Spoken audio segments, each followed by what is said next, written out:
ባለፈው ሳምንት ካቆምንበት እንጀምራለን። ባለፈው ስናይ ስለ እግዚአብሔር አህዱ ስሉስ አምላክነት ወይም እግዚአብሔር በመለኮት ወይም በአምላክነት አንድ በአካል ወይም በፐርሰን ሶስት መሆኑን ለመረዳት መንደርደሪያ ሐሳቦችን ከብሉይ ኪዳን እያየን ነበር የመጣ ነው። ስለዚህ አሁን ከዛ ነው የምንቀጥለው። ስለዚህ ዛሬ ትንሽ ወደ ውስጥ ገባ እያልን እንሄዳለን። እግዚአብሔር ሁሌም ሥላሴ ነው። ሥላሴ ያልነበረበት ጊዜ አልነበረም። ሥላሴ ካለመሆን ሥላሴ ወደ መሆን አልመጣም። እግዚአብሔር ሁሌም እንደዚሁ ነበር እግዚአብሔር የነበረው። እግዚአብሔር ሥላሴ ነበር ስንል እግዚአብሔር 3% ወይም አካላት እንዳሉት፣ አንደኛው አካል አብ ወይም አባት፣ ሁለተኛው አካል ወልድ ወይም ልጅ፣ ሶስተኛው አካል መንፈስ ቅዱስ ማለት ነው። አብ ያልነበረበት ጊዜ አልነበረም። ወልድ ያልነበረበት ወይም ልጅ ያልነበረበት ጊዜ አልነበረም። መንፈስ ቅዱስም መንፈስ ቅዱስ ወይም የእግዚአብሔር መንፈስ ወይም የጌታ የኢየሱስ መንፈስ ያልነበረበት ጊዜ አልነበረም። አለበለዚያ በምንድን ነው የምንለየው? ሶስቱን አካላት ወይም ሶስቱን ፐርሰንስ በምን ለያለን? አብን ከወልድ በምንድን ነው የምንለየው? አብን ከመንፈስ ቅዱስ፣ ወልድን ከመንፈስ ቅዱስ በምን እንለያለን? ቁጥር ማውጣት ሊኖርብን ነው ማለት ነው። ማለት ሶስቱንም አባት አድርገን ከወሰድን የመጀመሪያውን አባት ከሁለተኛው አባት ከሶስተኛው ቁጥር 1 አባት፣ ቁጥር 2 አባት፣ ቁጥር 3 አባት ማለት አለብን። አለበለዚያ በምንም ልንለይ አንችልም። እንደሱ ከሆነ ደግሞ ኦኬ ቁጥር 1 አባት ማን ነው? ቁጥር 2 አባት ማን ነው? ቁጥር 3 አባት ማን ነው? የሚል ኮንፊውዥን ውስጥ ነው የምንገባው። ስለዚህ መቼም ቢሆን አንዱን አካል ከአንዱ መለየት አንችልም። ብሉይ ኪዳን ስናነብ ግን እንደሱ ተለይቶልናል። ባለፈው ያነሳ ነው ምዕራፍ 1 ላይ ዘፍጥረት ምዕራፍ 1 እግዚአብሔር ይልና የእግዚአብሔር መንፈስ ብሎ ለይቶ ነው የሚያስቀምጥልን። ስለዚህ ከዘፍጥረት ምዕራፍ 1 ጀምሮ በሁለቱ እዛ ላይ ስለተጠቀሱ ነው አካላት መካከል ልዩነት ወይም ዲስቲንክሽን መኖሩን እናያለን። ሌላም ጥቅስ አይተናል። ኢሳይያስ ላይ ዛሬ የምናየዋለን። ጌታ እግዚአብሔርና መንፈሱ ልከውኛል ብሎ የሚናገርበት ቦታ ጌታ እግዚአብሔርና መንፈሱ ተብሎ ዲስቲንክት መሆናቸው ወይም ልዩ መሆናቸውን እናያለን። በምንድን ነው የምንለየው የሚል ጥያቄ ውስጥ እንገባለን። ስለዚህ የእግዚአብሔር ሥላሴነት የጀመረው በአዲስ ኪዳን አይደለም። በብሉይ ኪዳንም እነዚህን አካላት አንዱን ካንዱ ለይተን ማወቅ ስለምንችል በብሉይ ኪዳንም እንደዚሁ ነበር ማለት ነው። ስለዚህ አብ የሆነው በታሪክ ውስጥ አይደለም፣ በፍጥረት ውስጥ አይደለም። ወልድ ልጅ የሆነው ወይም ወልድ የሆነው ወልድ ማለት ልጅ ማለት ነው፣ የግዕዝ ቃል ነው። ልጅ የሆነው በታሪክ ውስጥ በፍጥረት ውስጥ አይደለም። ከፍጥረትም በፊት ጀምሮ ወልድ ነው። መንፈስ ቅዱስም ልክ እንደዚሁ ማለት ነው። እግዚአብሔር አስቀድሞም እንደዚህ ነው የነበረው። መገለጡ ወደኛ የደረሰው ደረጃ በደረጃ ነው። በብሉይ ኪዳን እግዚአብሔር ይታወቅ የነበረው ከውጭ ነው። ስለዚህ እግዚአብሔር አንድ ነው የሚል መልእክት ነው ስትሮንግሊ በብሉይ ኪዳን ሲተላለፍ የነበረው። በኋላ ነው አዲስ ኪዳን ላይ ባለፈውም ደጋግሜ እንዳነሳሁት በጌታችን ኢየሱስ ክርስቶስ ሰው ሆኖ መምጣትና በመንፈስ ቅዱስ መውረድ ምክንያት ነው ያወቅ ነው እግዚአብሔር ሥላሴ እንደሆነ በደንብ ያወቅ ነው። እኛ ጋር መገለጡ የመጣው ደረጃ በደረጃ ነው እንጂ አስቀድሞ ያልነበረ አይደለም። ለኛ የተገለጠበት ነው እንጂ እግዚአብሔር አስቀድሞም ሥላሴ ነው ወይም አህዱ ስሉስ አምላክ ነው እግዚአብሔር ከመጀመሪያም የነበረው። በብሉይ ኪዳን ግን እንደሱ አልነበረም። ለምን ስንል አንደኛ ለምን እንዲሆነ ስንል የእስራኤል ሁኔታ ነው የሚወስነው። እስራኤል በዛ መካከል ሆና አሃዱ አምላኪ ወይም ሞኖቴስት ነበረች እስራኤል። እንደዛም ሆኖ እግዚአብሔር አንድ ነው እየተባለች እንኳን ሁልጊዜ የምትወድቀው በምንድን ነው? ጣዖታትንና አማልክትን አንድ ነው እግዚአብሔር ተብሎ እንደዛ አይነት ወጥመድ ውስጥ የገባች እግዚአብሔር ከመጀመሪያም በስሉስነቱ በአሃዱ በሥላሴነቱ ተገልጦላት ቢሆን ከመጀመሪያም ጥፋቷ የባሰ ነበር የሚሆነው። ሞኖቲስቲክ የሆነው ነገር እየተነገራት እንኳን እስራኤል የወደቀችበት ወጥመድ የዚህ አይነት ስለነበረ ከዛም የተነሳ ሊሆን ይችላል። በኢሳይያስ 48:16 ላይ በኢሳይያስ 48 16 ላይ ቅድምም ጠቅሼዋለሁ። እኔ ከጥንት ጀምሬ በስውር አልተናገርኩም፣ ከሆነበትም ዘመን ጀምሮ እኔ በዚያ ነበርኩ። አሁንም ጌታ እግዚአብሔርና መንፈሱ ልከውኛል። አሁን ላኪዎቹ ስንት ናቸው? በዚህ ክፍል መሰረት 2 ናቸው አይደል? ልከውኛል ነው የሚለው። ማንና ማ? ጌታ እግዚአብሔርና መንፈሱ ልከውኛል። ተላኪው ማን ነው? ነቢዩ የሚናገረው ስለማን ነው? ልክ ኢትዮጵያዊ ጃንደረባ እንዳለው ኢሳይያስን ሲያነብ ቆየና ፊልጶስ ሲገለጥለት ምንድን ያለው? ነቢዩ ይህን ስለማን ይናገራል? ስለ ራሱ ነው ወይስ ስለሌላ ብሎ ኢሳይያስ 53 ላይ ይጠይቃል። የኢሳይያስ 53ን ምንባብ ይጠይቃል። ልክ እንደዚሁ አሁን ያነበብነው ውስጥ ነቢዩ ስለማን ነው የሚናገረው? ስለ ራሱ ነው የሚናገረው ወይስ ስለሌላ የሚል ጥያቄ ይመጣል። አንደኛው መልስ ስለሌላ ነው የሚናገረው። ስለማን ነው የሚናገረው? ያት የሚናገረው ምን ብሎ ነው ቀድሞ የሚናገረው? እኔ ከጥንት ጀምሬ በስውር አልተናገርኩም፣ ከሆነበትም ዘመን ጀምሮ እኔ በዚያ ነበርኩ ነው የሚለው። ስለዚህ ተናጋሪው ከጥንትም የነበረ ነው። ተናጋሪው ያልነበረበት ጊዜ አልነበረም። ወደ ላይም ወደ ታችም ተመላልሰን ብናነበው የሚናገረው ክፍል ይሄንኑ ነው የሚያጸናልን። ለምሳሌ ያነበብነው ቁጥር 16ን ቢሆንም ወደ ላይ ብንሄድ ለምሳሌ ከቁጥር 12 ጀምሮ ብናነበው ያዕቆብ ሆይ የጠራሁም እስራኤል ሆይ ስማኝ፣ እኔ ነኝ፣ እኔ ፊተኛው ነኝ፣ እኔ ኋለኛው ነኝ። እጄ ምድርን መስርታለች፣ ቀኜም ሰማያትን ዘርግታለች። በጠራዋቸው ጊዜ በአንድነት ይቆማሉ። እናንተ ሁላችሁ ስሙ። ከነርሱ ይህን የተናገረ ማን ነው? ከአማልክት ማለት ነው። እግዚአብሔር የወደደውን ፈቃዱን በባቢሎን ላይ ያደርጋል፣ ክንዱም በከለዳውያን ላይ ይሆናል።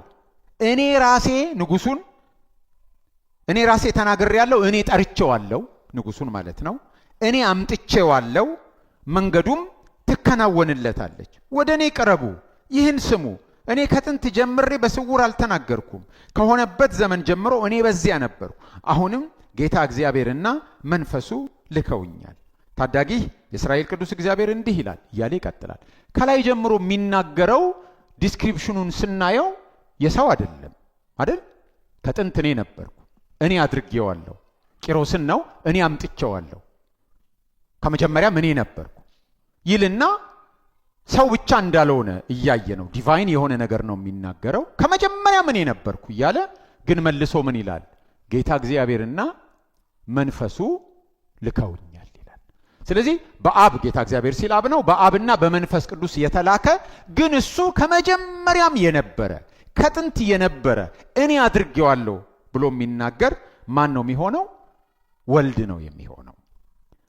ትምህርተ ጥቅሶች በማስገባት ሌላ ትርጉም እንዲኖረው ማድረግ ይቻላል።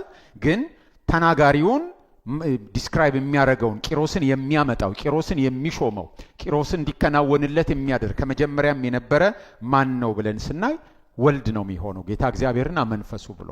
ስለዚህ ይሄ ምንድን ነው የሚጠቁመን ነገር? የሚጠቁመን ወልድ ተልኮ ይመጣ የነበረው በአዲስ ኪዳን ብቻ አይደለም። ወልድ ተልኮ ይመጣ የነበረው በብሉይ ኪዳንም ነው። ጌታ እግዚአብሔርና መንፈሱ ልከውኛል ስለሚል ተልኮ ይመጣ የነበረው በብሉይ ኪዳንም ውስጥ እንደሆነ ከዚህ መረዳት እንችላለን። ስለዚህ አሁን እነዚህ ሁሉ ሲነግሩን፣ እነዚህ ሁሉ ጥቅሶች የሚነግሩን እስከዛሬም ስናይ የመጣ ነው። ከዘፍጥረት ምዕራፍ 1 ጀምሮ የእግዚአብሔር መንፈስን ከአብ አሁን ኢሳይያስ እንዳየነው የእግዚአብሔር መንፈስን አብን ከወልድ ለይተን ማወቅ እንችላለን። ከመጀመሪያም ጀምሮ አብና ወልድ ሊምታቱብን አይችሉም። አብና መንፈስ ቅዱስ ሊምታቱብን አይችሉም። ምክንያቱም ከመጀመሪያም ጀምሮ የምናየው የእግዚአብሔር መንፈስ እያለ እየለየ ስለሚያስቀምጥልን ማለት ነው። ስለዚህ የእግዚአብሔር መንፈስን እንይ። አሁን ስለ እግዚአብሔር መንፈስ ፎከስ እናርግና እንይ። የእግዚአብሔር መንፈስ ከሶስቱ ፐርሰንስ መካከል ለይቶ ማወቅ ይቻላል። ቅድም እንዳልነው ዘፍጥረት ምዕራፍ 1 ላይ የእግዚአብሔር መንፈስ በውሃ ላይ ሰፎ ነበር፣ ወይም አዲሱ መደበኛ ትርጉም እንደሚለው ይረብብ ነበር፣ እንደ እርግብ አምሳል መውሰድ ትችላላችሁ። ይረብብ ነበር ስለሚል እንደ ፈሳሽ ሳይሆን በክንፍ እንደሚረብብ ማለት ነው። በአዲስ ኪዳን መነጽር ስናይ ነው ነገሮቹ በሙሉ ግልጽ የሚሆኑልን። ስለዚህ የእግዚአብሔርን መንፈስ ዘፍጥረት ምዕራፍ 1 ላይ ለይተን እናያለን። ስለዚህ የእግዚአብሔርን መንፈስ ከመጀመሪያው የመጽሐፍ ቅዱስ ምዕራፍ ጀምሮ ለይቶ ማወቅ ይቻላል። ሌሎችንም መጽሐፍት ስናነብ ስለ እግዚአብሔር መንፈስ በተደጋጋሚ ይናገራሉ። አንዳንድ ጥቅሶችን ላንብባቸው። ለምሳሌ ኢዮብ 26:13 ላይ ምን ይላል? በመንፈሱ በእግዚአብሔር መንፈስ ሰማያት ውበትን አገኙ ይላል። የእግዚአብሔር መንፈስ ተለይቶ መገለጡ ብቻ ሳይሆን ሰማያትን ያስዋበው እሱ እንደሆነ በፍጥረት ውስጥ ያለውን ሚና ነው የሚነግረን። ኢዮብ 33:4 ላይ የእግዚአብሔር መንፈስ ፈጠረኝ ይላል። የእግዚአብሔር መንፈስ ፈጠረኝ፣ ሁሉን የሚችል አምላክ እስትንፋስ ሕይወትን ሰጠኝ ብሎ ይናገራል። መዝሙር 104:30 ላይ መንፈስህን ትልካለህ፣ እንደገና ይፈጠራሉ፣ የምድርንም ፊት ታድሳለህ ብሎ ይናገራል። ስለዚህ እንደገና ለመፍጠር ሁሉ ሲያወራ መንፈስህን ትልካለህ ነው የሚለው፣ እግዚአብሔር መንፈሱን እንደሚልክ። አገልጋዮችንም ስናይ በብሉይ ኪዳን የነበሩ አገልጋዮች የሚያገለግሉት በእግዚአብሔር መንፈስ ነው የሚያገለግሉት። በእግዚአብሔር መንፈስ ነው የሚያገለግሉት። የተለያዩ ሮሎች ማለት ነቢያት ትንቢት መናገራቸው ብቻ ሳይሆን ለምሳሌ የማደሪያው ድንኳን ሲሰራ አንድ ሰው ተለይቶ ልዩ ስጦታ ተሰጥቶት ነበር እንዲያስውብ፣ ባስልኤል ይባላል እና ስለሱ ዘጸአት 31 ስናነብ ዘጸአት 31 ከ1-5 ከይሁዳ ነገድ የሚሆን የሆር የልጅ ልጅ የኡሪ ልጅ ባስልኤልን በስሙ ጠርቼዋለሁ። በሥራ ሁሉ ብልሃት፣ በጥበብም በማስተዋልም በእውቀትም የእግዚአብሔርን መንፈስ ሞላሁበት፣ የጥበብን ሥራ ያስተውል ዘንድ። ስለዚህ ይሄ ሰው ድንኳኑን የመገናኛውን ድንኳን ለማስዋብ የቻለው በማን ተሞልቶ ነው? በእግዚአብሔር መንፈስ ተሞልቶ ነው። ለምሳሌ መሳፍንት 3 ላይ ስናነብ መሳፍንት 3:10 ላይ የእግዚአብሔርን መንፈስ በእርሱ ላይ መጣ ይላል። ስለዚህ አገልጋዮች ያገለግሉ የነበረው በብሉይ ኪዳን በእግዚአብሔር መንፈስ ነው። በእግዚአብሔር መንፈስ ነው ያገለግሉ የነበረው። ዘካርያስ 7:12 ላይ የሰራዊት ጌታ እግዚአብሔር በቀደሙት ነቢያት እጅ በመንፈሱ የላከውን ሕጉንና ቃሉን ይላል። እግዚአብሔር ለሕዝቡ ቃሉንና ሕጉን ሲሰጥ በማን በኩል ነው የላከው? በመንፈስ ቅዱስ ነው የላከው። እግዚአብሔር በመንፈስ ቅዱስ በኩል ነው ለሕዝቡ የላከው። አንደኛ ሳሙኤል 16:14 የእግዚአብሔርን መንፈስ ከሳኦል ራቀ ይላል። ከሳኦል ራቀ። መዝሙር 51 ዳዊት የነሳ ጸሎቱን ሲጸልይ ቅዱስ መንፈስህን ከእኔ አትውሰድ ነው የሚለው። ከኔ ላይ አትውሰድብኝ ይላል። ስለዚህ እግዚአብሔር መንፈሱን ይልካል ለአገልጋዮች ለተለያየ ጸጋ። አሁን በአዲስ ኪዳን ጸጋ ስጦታ በመንፈስ ቅዱስ ነው የምንለው። በብሉይ ኪዳንም ትንቢት ለመናገር ሕጉን ለመላክ እግዚአብሔር መገናኛውን ድንኳን ለማስዋብ ቤተ መቅደሱን ደግሞ በኋላ ኪራምን ነው የሚልከው። እነዚህን ሁሉ ለማድረግ እግዚአብሔር ማንን ይልክ ነበር? መንፈሱን ይልክ ነበር። መንፈሱ ኃይል አይደለም ማለት ኃይል ብቻ ፐርሰን ያልሆነ አይደለም። ፐርሰን ያልሆነ እንዳልሆነ ሌሎች ጥቅሶችን እንጨምርና ፐርሰን እንደሆነ ያስረዱናል። የራሱ አካል ማለት ፐርሰን አካል የሚለውን ለፐርሰን ነው። ኢሳይያስ 63:10 እነርሱ ግን አመፁ፣ ቅዱስ መንፈሱንም አስመረሩ። ስለዚህ ተመልሶ ጠላት ሆናቸው፣ እርሱም ተዋጋቸው። ቅዱስ መንፈሱን ምን አደረጉ? አስመረሩ። የሚመረር ከሆነ ምን አለው ማለት ነው? ስሜት አለው ማለት ነው። አስመረሩ። ስለዚህ ተመልሶ ጠላት ሆኖ ተዋጋቸው። ስለዚህ መንፈስ ቅዱስን የሆነ ፓወር ብቻ አድርገን እንዳንወስድ የሚመረር ኢሞሽን ያለው መሆኑን ከዚህ ክፍል እናያለን። ቅድም ያነበብነው ኢሳይያስ 48:16 ደግሞ ጌታ እግዚአብሔርና መንፈሱ ልከውኛል ሲል ምንድን ነው? ላኪ ነው ማለት ነው። ከእግዚአብሔር ጋር ሆኖ የሚልክ ከእግዚአብሔር አብ ጋር ሆኖ የሚልክ ነው ማለት ላኪ መሆኑ ኃይል ብቻ አይደለም። ምንድን ነው ማለት ነው? ፐርሰን ነው የሚልክ። ልከውኛል ተብሎ ከአብ ጋር አብሮ ላኪ ነው የሚሆነው። ነህምያ 9:20 ላይ ያስተምራቸው ዘንድ መልካሙን መንፈስህን ሰጠሃቸው። ምን ይላቸው ዘንድ? ያስተምራቸው ዘንድ የሚያስተምራቸው መሆኑ ፐርሰን መሆኑ ነው። በኋላ በአዲስ ኪዳን መነጽር ስናየው ጌታችን ኢየሱስ ክርስቶስም እኔ ነገርኳችሁን ቃል ያሳስባችኋል እያለ ይሄንኑ ነው የሚነግረን። ያስተምራቸው ዘንድ መልካሙን መንፈስህን ሰጠሃቸው። ኢሳይያስ 40:13 የእግዚአብሔርን መንፈስ ያዘዘ ወይስ አማካሪ ሆኖ ያስተማረ ማን ነው? ስለዚህ ምንድነው ማለት ነው? እግዚአብሔር መንፈስ ፐርሰን ነው። ስለዚህ ኃይል ብቻ አይደለም። የእግዚአብሔርን መንፈስ ያዘዘ፣ የእግዚአብሔርን መንፈስ ያስተማረ። በሌላም ቦታዎች ስናይ እግዚአብሔርን የመከረ ማን ነው? የእግዚአብሔር አማካሪ ማን ነው ብሎ እንደሚነግረን ልክ ያንኑ አይነት አገላለጥ ደግሞ ለመንፈስ ቅዱስ ብሎ መንፈስ ቅዱስን ያስተማረ ማን ነው ብሎ ይጠይቀናል። ስለዚህ እነዚህን ሁሉ ክፍሎች ስናይ የእግዚአብሔር መንፈስ በብሉይ ኪዳንም ከአብና ከወልድ ተለይቶ ይታወቅ ነበር። አብ የሚልከው አብ ሕጉን የሚልክበት፣ ወልድን ከአብ ጋር ሆኖ የሚልክ፣ ሕዝቡን የሚያስተምር፣ ሕዝቡን የሚመራ፣ ሕዝቡን የተለያየ የጸጋ ስጦታ የሚሰጥ ማን ነው? የእግዚአብሔር መንፈስ ነው። ስለዚህ የመጀመሪያው ሌሰናችን ከዚህ መንፈስ ቅዱስን ከአብና ከወልድ ለይተን ማወቅ እንችላለን ነው። ሁለተኛ ያየነው ነገር ደግሞ ምንድነው? የእግዚአብሔር መንፈስ ኃይል ብቻ አይደለም፣ ፐርሰን ነው። የሚልክ ነው፣ የሚያዝን ነው፣ የሚመረር ነው፣ የሚፈጥር ነው፣ የሚያስውብ ነው። እነዚህን ሁሉ ነገሮች ስናይ ፐርሰን መሆኑን ነው የምናየው። ብዙ መሄድ እንችላለን፣ ግን ጉዳያችን ወደ ነገረ ክርስቶስ ለመሄድ ስለሆነ እሱን ፋውንዴሽን ስለምንሰራ እዚህ ጋር እገደባለሁ። ከዚህ ቀጥሎ የሚነሳ ጥያቄ ከመንፈስ ቅዱስ ጋር ተገናኝቶ ኮንፊውዥን ስላለ የእግዚአብሔር መንፈስ አባት ነው ወይ? የእግዚአብሔር መንፈስ አብ ነው ወይ የሚል ነው። የእግዚአብሔር መንፈስ አብ ነው ወይ ወይም አባት ነው ወይ? ምን እየተቃወምን ነው እስካሁን ያለ ነው?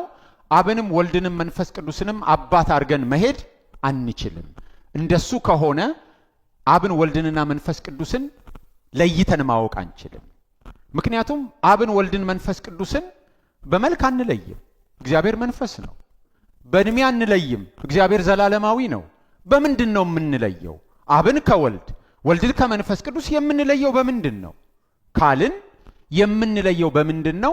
አንደኛ በግብራቸው ነው። ግብራቸው የአብ ግብር አባትነት ነው፣ አባትነት ነው።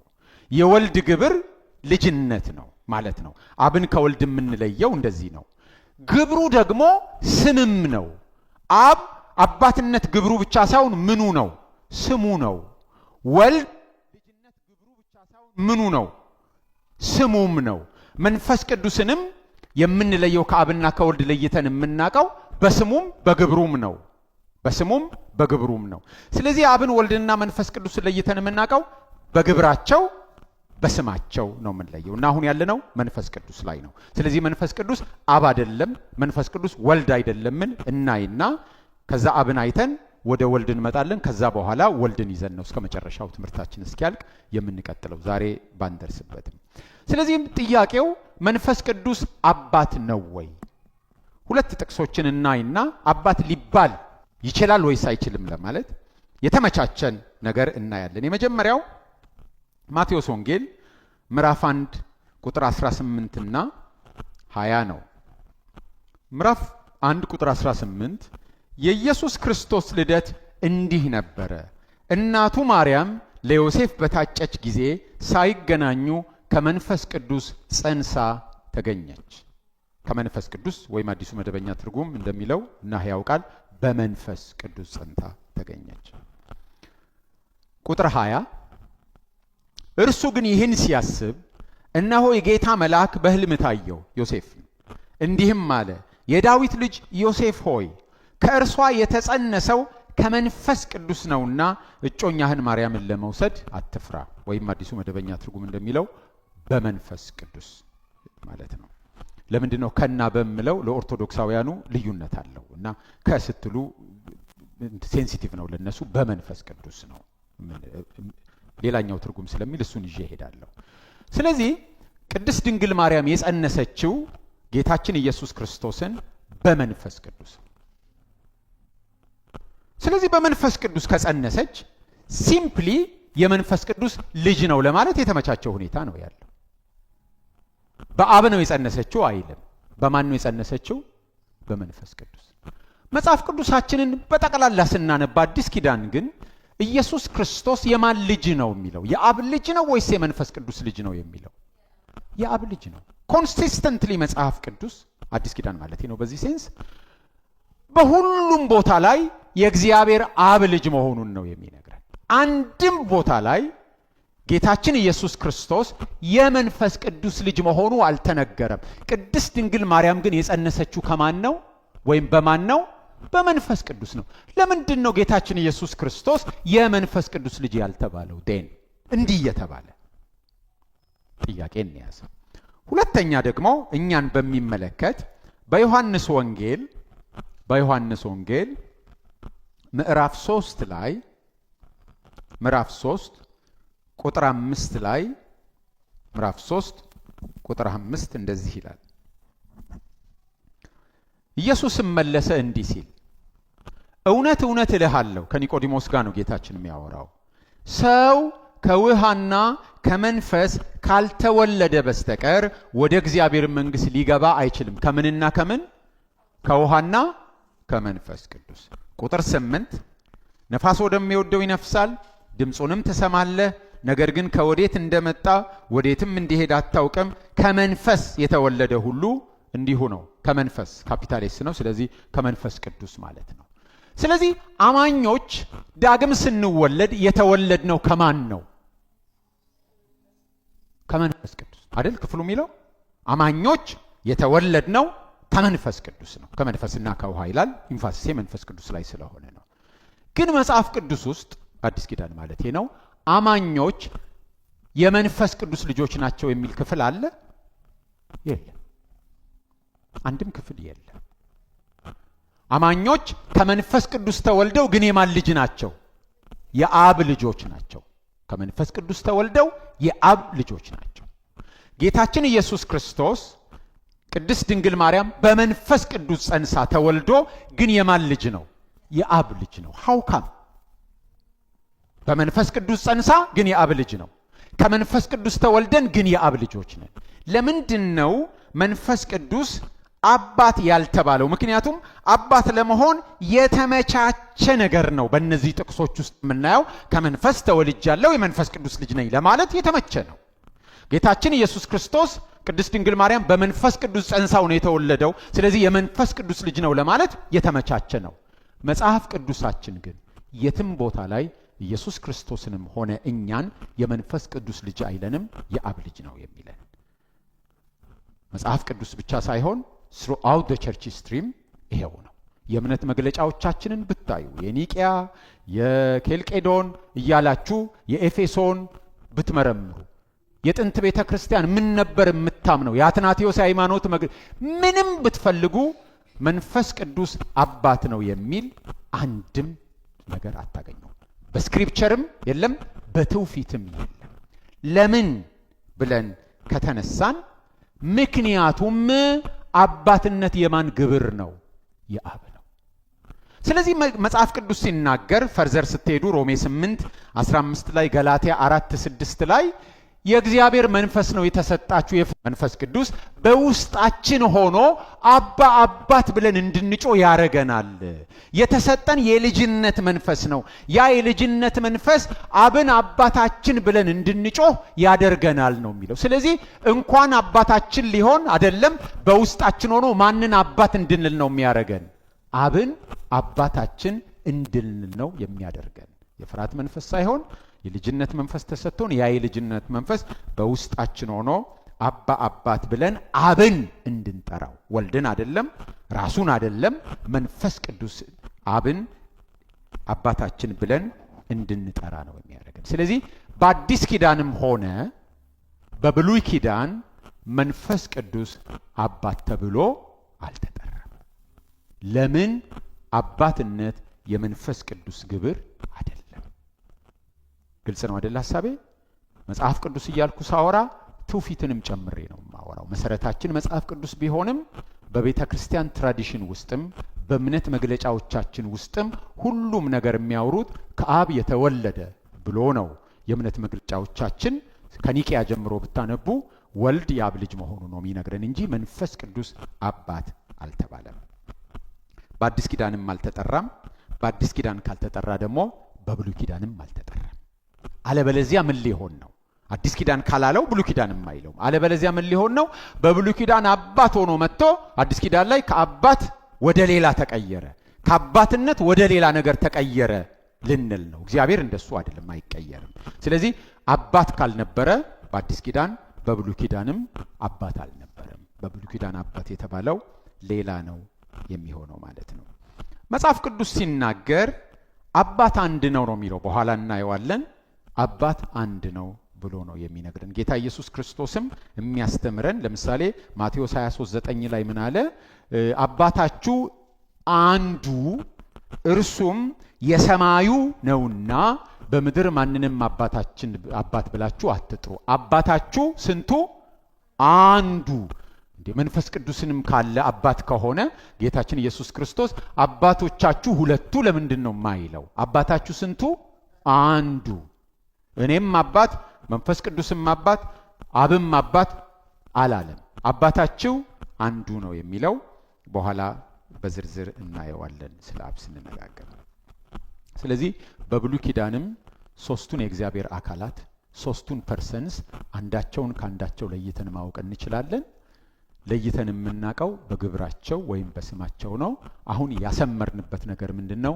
መንፈስ ቅዱስ አብ አይደለም ወይም መንፈስ ቅዱስ አባት አይደለም። ስለዚህ ሶስት አባት አለን የሚለው መጽሐፍ ቅዱሳዊ አስተምሮ አይደለም ማለት ነው።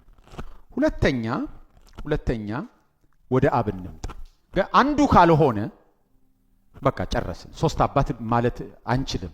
መንፈስ ቅዱስ አይደለም አባት ካልን እዛ ጋር ማቆም እንችላለን። ግን ፈርዘር እንሂድ። ስለ እግዚአብሔር አብ ደግሞ እንሂድ። በብሉይ ኪዳን እግዚአብሔር በቀጥታ አባት ተብሎ የተጠራባቸው 15 ክፍሎች አሉ። በጣም በጥንቃቄ ነው እስራኤላውያን የእግዚአብሔርን አባትነት 15 ጊዜ። አዲስ ኪዳን 245 ጊዜ ነው። ኢየሱስ ክርስቶስ ሲመጣ ሌላ ነገር ነው የመጣው።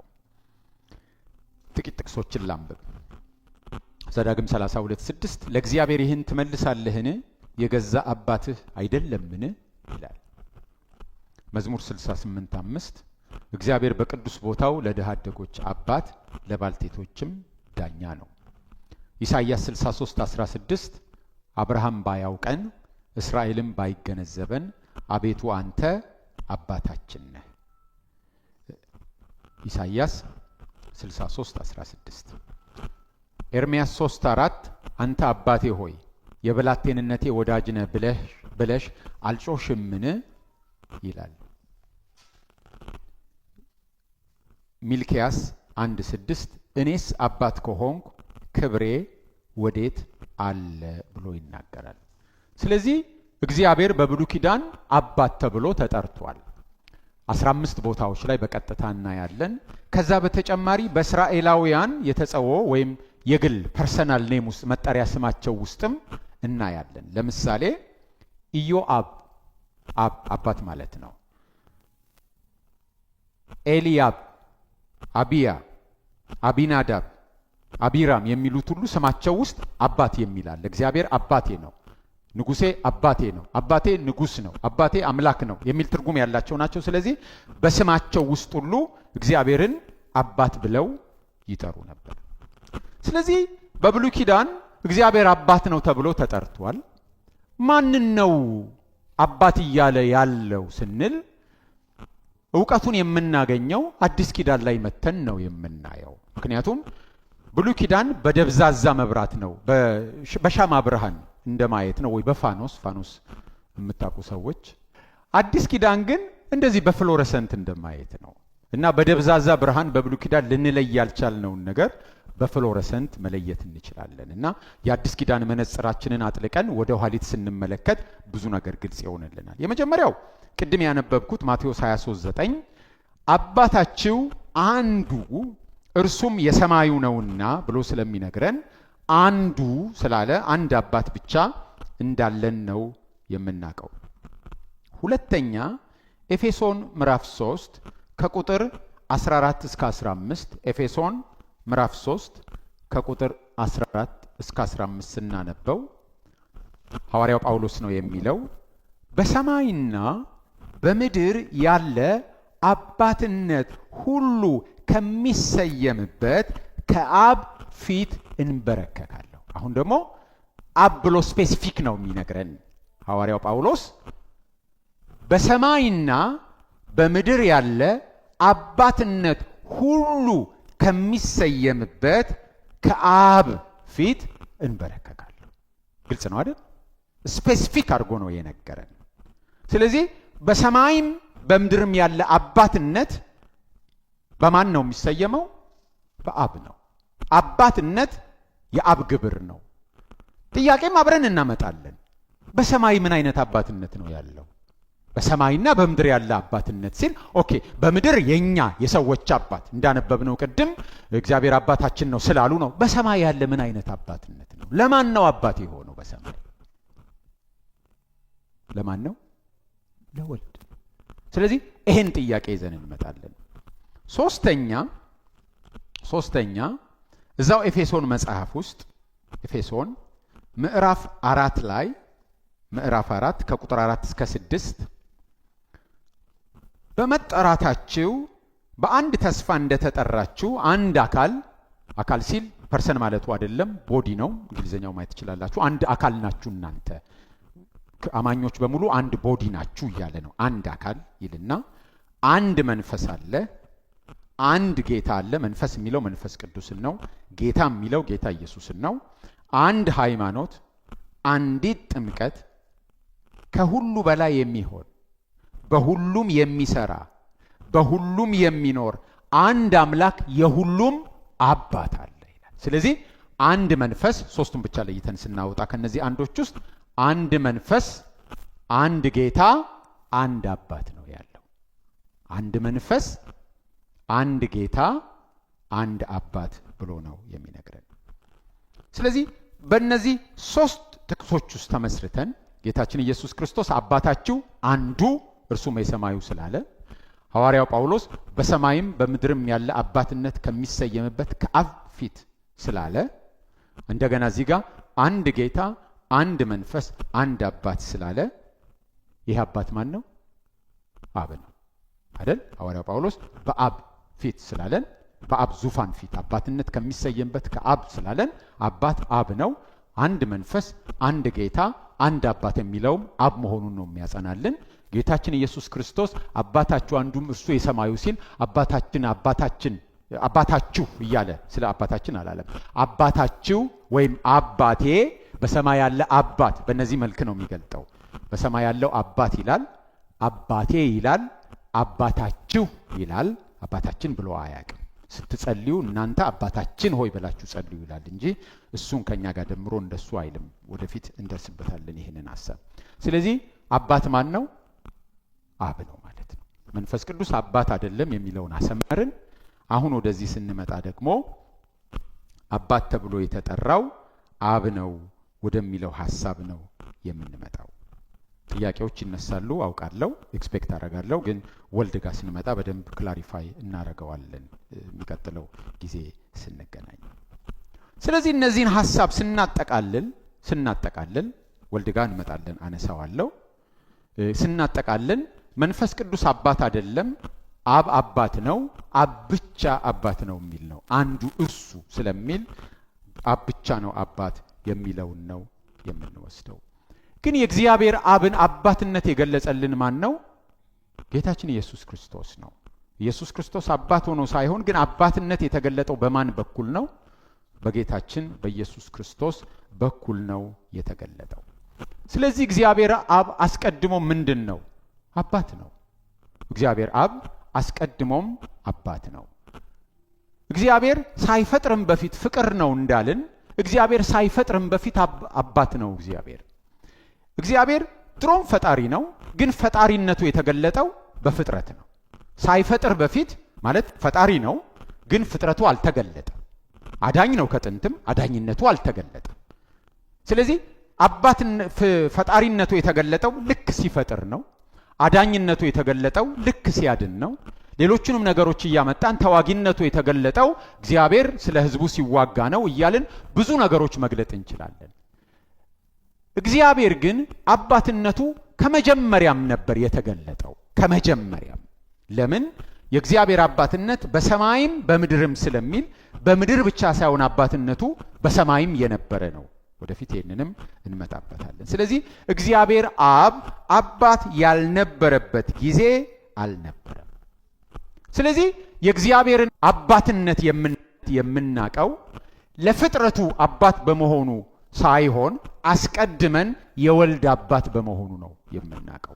ለፍጥረቱም አባት የሚሆንበት አለ፣ ግን ያወቅነው ፍጥረቱ ሲጀምር ቢሆንም አባትነቱ ግን ከፍጥረትም በፊት የነበረ ነው። እንዲያውም እግዚአብሔር ፍጥረትን የፈጠረው ከአባትነቱ የተነሳ ነው። ከአባትነቱ የተነሳ ነው። ለምን ካልን የመጀመሪያው ክፍል ላይ ያነሳን ይመስለኛል። እግዚአብሔር ፍጥረትን የፈጠረው ፍጥረት አስፈልጎት አይደል? ፈልጎ ነው። እግዚአብሔር ጉድለት የለውም። እግዚአብሔር ኒድ የለውም። ስለዚህ ፍጥረቱ አስፈልጎት ሳይሆን የፈጠረው ፍጥረቱን ፈልጎ ነው የፈጠረው። እግዚአብሔር ፍጥረትን የፈጠረው አምልኮ ሽቶ አይደለም የፈጠረው። ኦፍ ኮርስ በምላሹ እኛ አምልኮ እንሰጣለን ለእግዚአብሔር። እግዚአብሔር ፍጥረትን የፈጠረው ለምንድን ነው የፈጠረው? እግዚአብሔር ፍቅሩን የሚካፈል በአብ በወልድና በመንፈስ ቅዱስ መካከል ያለውን ፍቅር፣ በአብ በወልድና በመንፈስ ቅዱስ መካከል ያለውን ህብረት፣ በአብ በወልድና በመንፈስ ቅዱስ መካከል ያለውን አንድነት የሚካፈል በመልካችን እንደ ምሳሌያችን እግዚአብሔር ገዢ ስለሆነ በሰማይ በምድር ከምድር በታች ያሉትን እግዚአብሔርን ወክሎ የሚገዛ የእግዚአብሔርን መልክ የሚገልጥ ፍጥረት ፈልጎ ነው የፈጠረው። ስለዚህ እግዚአብሔር ፍጥረትን የፈጠረው ሊሰጥ ነው እንጂ ሊቀበል አይደለም። ሲሰጠን እንመልሳለን በአምልኮ በመገዛት በአክብሮት። ግን የፈጠረን ለምንድን ነው? ሊሰጠን ነው። ፍቅሩን ሊሰጠን ነው የፈጠረን። ስለዚህ አባትነቱ ነው የተገለጠው። ከአባትነቱ የተነሳ በአብና በወልድ መካከል ያለው ልዩ አይነት ግንኙነት እሱ ነው በፍጥረት ውስጥ የተገለጠው። እሱ ብቻ አይደለም። ምንድን ነው የሚለን? እግዚአብሔር ፍጥረትን የፈጠረው በማን ነው? በልጁ በኩል ነው አይደል? አዲስ ኪዳንን ስናነብ እናየዋለን። የሚቀጥለው ጊዜ አዲስ ኪዳንን ስናነብ እግዚአብሔር ዓለማትን በፈጠረበት በልጁ ሲለን አብ ዓለማትን የፈጠረው በልጁ ነው። ስለዚህ አባትና ልጅ የሚለው ዲስቲንክሽን ወይም ልዩነት ከፍጥረት በፊትም አለ። ምክንያቱም አብ ፍጥረትን የፈጠረው በወልድ በኩል ነው።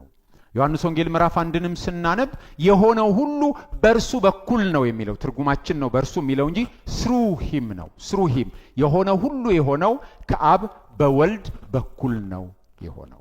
እግዚአብሔር አማኞችን መርጧል። ግን በማን መረጠ ነው የሚለው አስቀድሞ ኤፌሶን ላይ ሲነግረን በክርስቶስ ማን ነው የመረጠን? አብ። በማን በኩል ነው የመረጠን? በወልድ። ስለዚህ ፍሮም ደ ፋዘር ስሩ ደ ሰን የሚለው ፍጥረትንም ነው የሚመለከተው፣ ድነትንም ነው። ባለፈው ሳምንት ያነበብነውም ክፍል የሚነግረን ይህንኑ ነው። ቆሮንቶስ ላይ ሐዋርያው ጳውሎስ ለእኛስ ነገር ሁሉ ከእርሱ የሆነ እኛም የእርሱ የሆንን አንድ አምላክ አብ አለ፣ ደግሞም ነገር ሁሉ በእርሱ በኩል የሆነ እኛም በእርሱ በኩል የሆንን አንድ ጌታ ኢየሱስ አለ ብሎ ሲናገር ነገር ሁሉ ከማን ነው? ከአብ ነው። ነገር ሁሉ በማን ነው? በወልድ። እንዴት ነው ታዲያ ከአብ በወልድ የሆነው? ለምን ከወልድ በአብ በኩል አልሆነም? ወልድ በአብ በኩል መረጠን ማለት እንችላለን? አንችልም። ወልድ ፍጥረትን በአብ በኩል ፈጠረ ማለት እንችላለን? አንችልም። ኮንሲስተንትሊ መጽሐፍ ቅዱስ የሚነግረን ከአብ በወልድ በኩል ነው። ፍጥረትንም ሲነግረን ድነትንም። አብ በልጁ ዓለምን ፈጠረ ነው እንጂ የሚለን ወልድ በአባቱ ዓለምን ፈጠረ ይለናል? አይለንም። ስለዚህ ምን እያለ ነው? በአባትና በልጅ መካከል ያለው የሮል ልዩነት ከፍጥረት በፊትም የነበረ ነው። ሲፈጥርም አብ በወልድ ፈጠረ እንጂ ወልድ በአብ አልፈጠረም። ምክንያቱም ከ የሚለው ሮል የአብ ሮል ነው። በ የሚለው ሮል ወይም ስሩ የሚለው የማን ሮል ነው? የወልድ። ዓለማትንም ሲፈጥር እንደሱ ነው።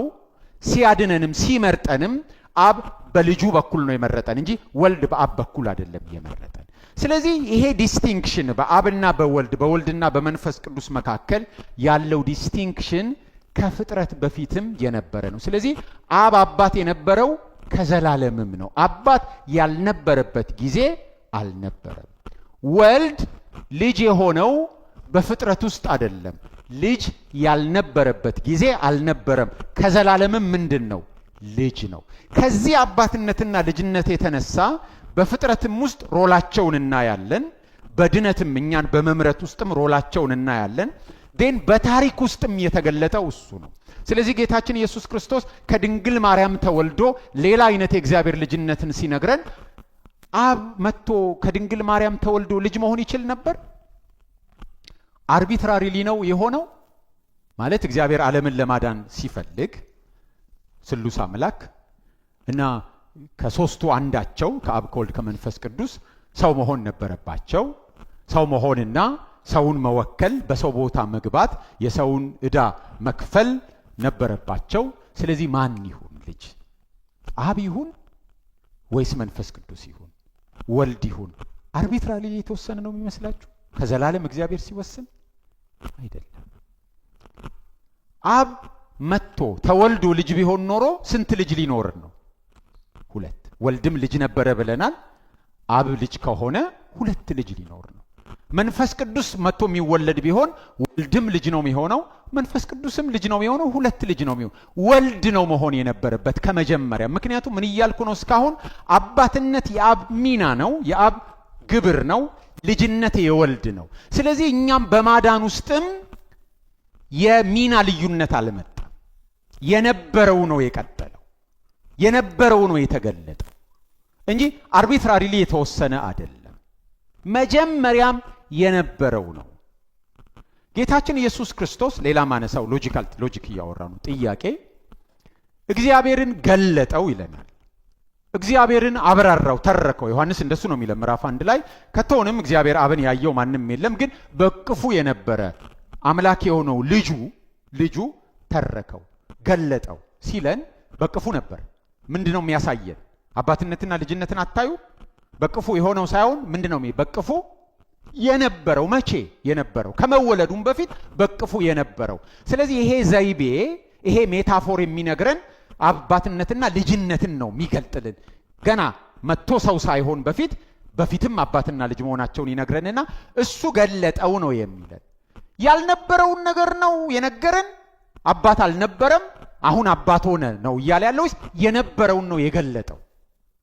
መግለጥ ማለት ምን ማለት ነው? አዲስ ሚና መስጠት ነው። የነበረውን፣ ያልተገለጠውን፣ ያላወቅነውን ግን የነበረውን ገለጠና መጋረጃውን አባት እኮ እሱ ነው አለ። የነበረውን ነው ያሳየን። ስለዚህ ስለ እግዚአብሔር አብ አባትነት ስናወራ የአብ አባትነት ከዘላለምም የነበረ ነው። ስለ ወልድ ልጅነት ስናወራ ከዘላለምም የነበረ ነው። ፎከሴ ወልድ ላይ ስለሆነ ብቻ በዚህ ይገደባለሁ።